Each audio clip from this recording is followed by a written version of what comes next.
자, 이번에는 저희가 준비한 다음 순서입니다. 윤석열 후보와 이재명 후보 모두 다 가족 리스크가 두 주째 불거졌습니다. 자, 이게 과연 두 후보의 지지율, 여론조사에 어떤 영향을 미쳤을까요? 오늘의 민심 진심의 질문은 바로 그것입니다. 지금부터 민심 진심 시작하겠습니다. 자, 저희가 여론조사 결과 대형 미디어월에 띄워봤습니다. 저와 함께 이동하시죠. 가족 리스크 불거진 이재명 후보와 윤석열 후보 모두 과연 지지율 변화는 어떻게 이어졌을까요? 지지율 상승으로 이어졌을 리는 만무할 것 같고 어떤 변화가 있었는지 구체적으로 살펴보도록 하겠습니다. 자, 먼저 이재명 후보의 지지율 변화부터 살펴보시죠.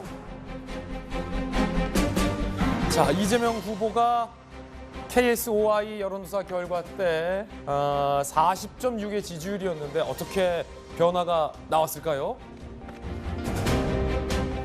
자, 40.3으로 0.3%포인트 하락한 결과가 나왔습니다. 자, 그럼 윤석열 후보 42.0의 지지율 어떤 변화 있었을까요? 37.4%로 상대적으로 4.6%포인트가 하락한 것으로 드러나고 있습니다. 이번엔 리얼미터 여론조사입니다. 리얼미터 여론조사에서는 어떤 변화가 이루어졌을까요? 함께 보시죠. 먼저 이재명 후보의 39.7의 지지율 어떻게 변화했을까요? 1.7%포인트 하락을 한 38%. 윤석열 후보의 45.1이라는 이 지지율은요.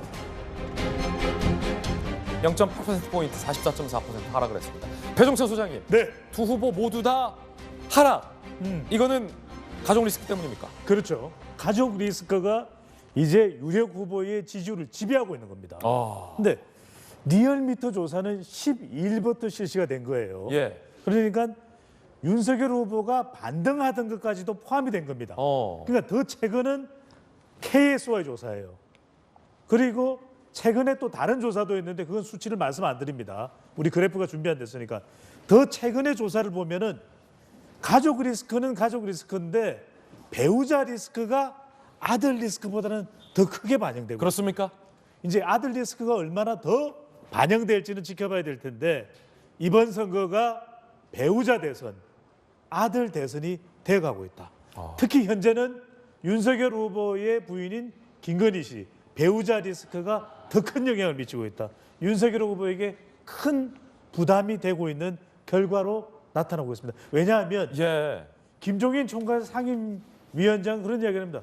아니, 후보자를 뽑는 선거지 후보자 배우자 선택 아니에요. 이렇게 이야기했지만 여론조사에서 계속 물어봅니다. 후보자의 배우자 가족에 대한 의혹, 검증, 호감, 비호감 여부가 지지 후보 선택에 영향을 미치냐.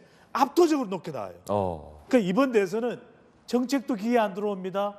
후보자의 도덕성은 이미 바닥에 땅에 떨어졌어요. 그러니까 후보자의 철저하게 가족까지 포함한 신상 털기, 신상 검증, 평가가 대선의 결정적인 변수가 되고 있는 거죠. 이재명 후보의 아들의 상습 도박도 지지율 하락으로 이어졌는데 지금 성매매 의혹까지 추가적으로 일고 있기 때문에 다음 주에는 그 여론조사 이재명 후보의 지지율이 또 어떻게 변화했는지도 하나의 포인트가 되겠군요. 그렇죠.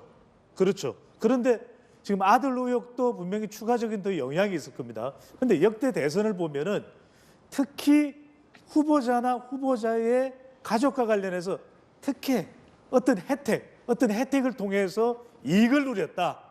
이럴 때 가장 크게 유권자에는 영향을 미치는데 좋은 해법은 그렇습니다. 신충정, 신속, 충분, 정확하게 이 부분을 털어내야 돼요. 가급적 빨리. 결과적으로 이전 대선에서도 보면은 의혹을 늦게 털어내면 늦게 털어낼수록 논란도 늦게 털어내면 늦게 털어내서 그만큼 대선 지지율에는 부담이 된 거다. 빨리 털어내라. 신속, 충분, 정확, 신충정입니다. 신충정. 배우자와 아들 의혹 중에서 배우자 리스크가 여론조사에 영향을 미친다라는 여론조사가 또 있어서 방금 말씀해 주신 방송 끝난 후 홈페이지에 저희가 게재하도록 하겠습니다. 두 번째 여론조사도 준비가 되어 있는데 대선 후보의 도덕성 평가입니다.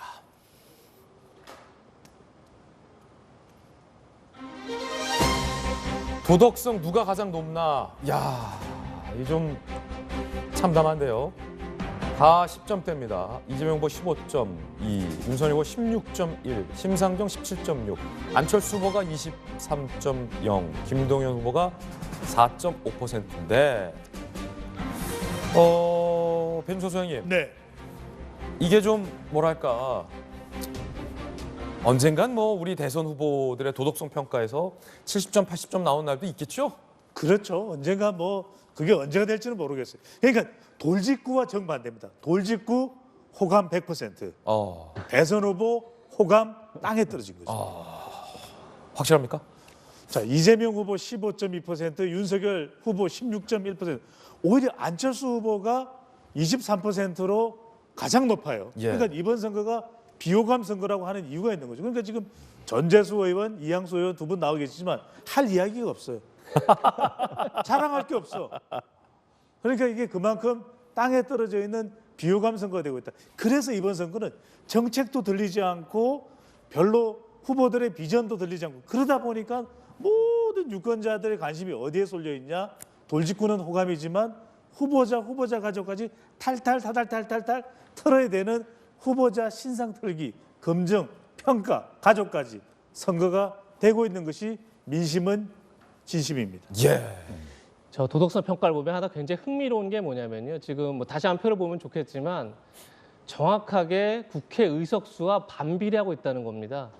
안철수 국민의당, 그다음에 정의당, 그리고 국민의힘, 그리고 민주당. 이건 무슨 얘기냐면 정치적 영향력과 국민의 신뢰가 반비례하고 있다는 뜻입니다. 반대로 가고 있다. 굉장히 이게 중요한 메시지라고 생각하는데 그 얘기는 무슨 얘기냐면 정치 영향이 큰 지금 민주당과 국민의힘이 결국은 어쨌든 집권 가능성이 높은데 누가 집권을 하든 진짜 국민의 절반 이상이 그 대통령을 믿지 않습니다. 그 대통령을 신뢰하지 않습니다.